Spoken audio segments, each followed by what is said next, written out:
about this program called the Indian Placement Program, which was something that they had in Utah up until about the mid-'80s. And the idea was to take Navajo children. Has anyone here seen the Rapid Proof Fence? It's kind of the Utah version of that. So they would take Navajo children off the reservation and put them with good Mormon families. And this is my attempt to try to write about that. So, let's see. Each of our kids already owned a set, and the Indian's markers, if they were his, were nothing to write home about. Fruit-scented, lemon pie yellow, and strawberry cheesecake red, but everybody smelled like fruit that year.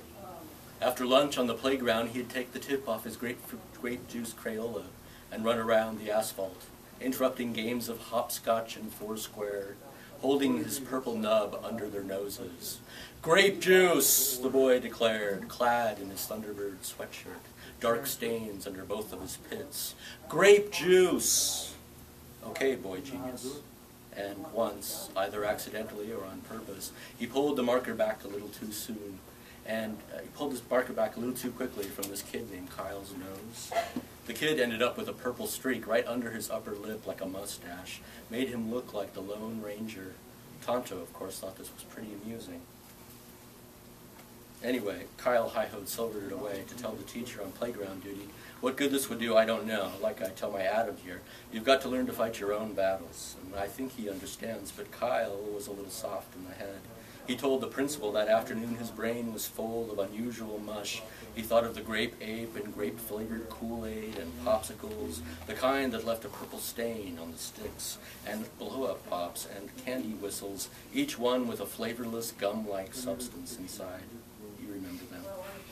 Anyhow, it seems like this boy thought of everything but actual grapes. Such was the scent, I suppose. Maybe its odor wasn't true enough to form, or perhaps poor Kyle there had never been exposed to the real thing. His family did participate in the free lunch program. When the Indian turned around, a small crowd had gathered to see what all the fuss was about. Ready to circle the wagons, I suppose, if it came to that. "Grape juice," the Indian said, or shouted. He was clearly agitated, and he wasn't using his inside voice. This Navajo held his purple Crayola in the air, shook it defiantly like a spear, and the kids, panicked, dispersed across the blacktop. Except Adam here. "I raised you to be smarter than that, son. I was distracted. You were distracted. Admiring a missing baby tooth or something he was. That was his story in the angle of an open classroom window. We thought you were smarter than that. I give him a hard time, but I love him." "What, you want to take over sport?" "Well, okay, then be my guest." "Yeah, well, he came at me real fast. He had this marker in his fist. He looked angry. The sun was out, that I remember. The rays hit his Coke bottle glasses, reflected back at me so bright I had to look away. When I looked up again, I realized too late he'd backed me into the corner. It was hot like a pizza oven. I felt like an insect under the heat of this magnifying glass, you know, those lenses. It was like they trained a bead of light smack between my eyes, I swear. "Grape juice," he said again. "Yeah, I can hear you," I must have muttered. And his breath, I tell you, it was terrible. It smelled like diarrhea.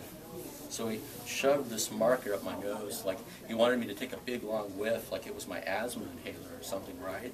So I just sort of leaned into it and inhaled. I mean, what else am I going to do? "Grapes," I go, "grape juice." It did smell like that from what I remember. Well, this Indian, he just froze in his tracks.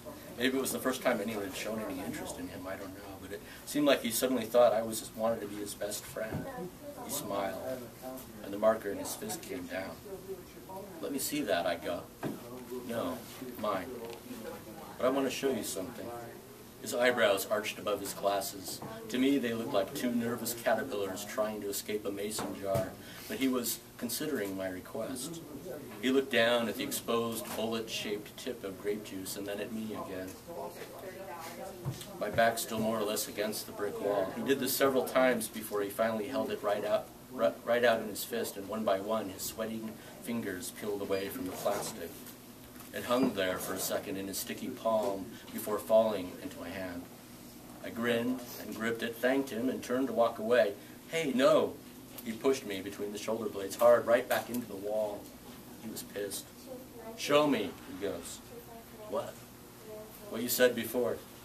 I had no idea what he was talking about. I thought I was going to pee my pants. I tried to signal, wave both arms above my head, but I couldn't see if there was anyone behind me. In order to get by myself more time, I stared into his eyes. I couldn't see them, just my own reflection looking back at me, but I chose to hold my own gaze. I looked ghost white. I didn't blink. I spoke slowly. "What's your name, Chief?" "What? Your name. What do you call?" He grinned. His teeth were tiny and black.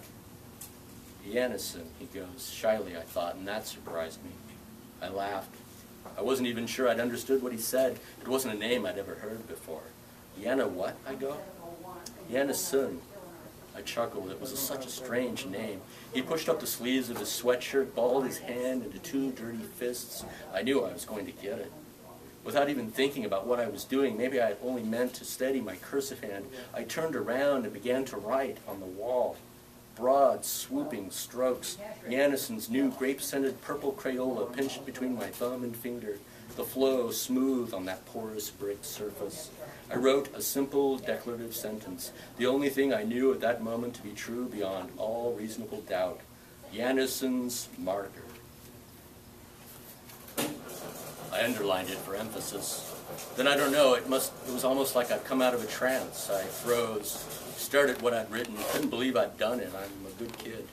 While I stood there gawking at this purple alien scrawl, Yannison snuck up behind me and took back his grape juice. Thank you.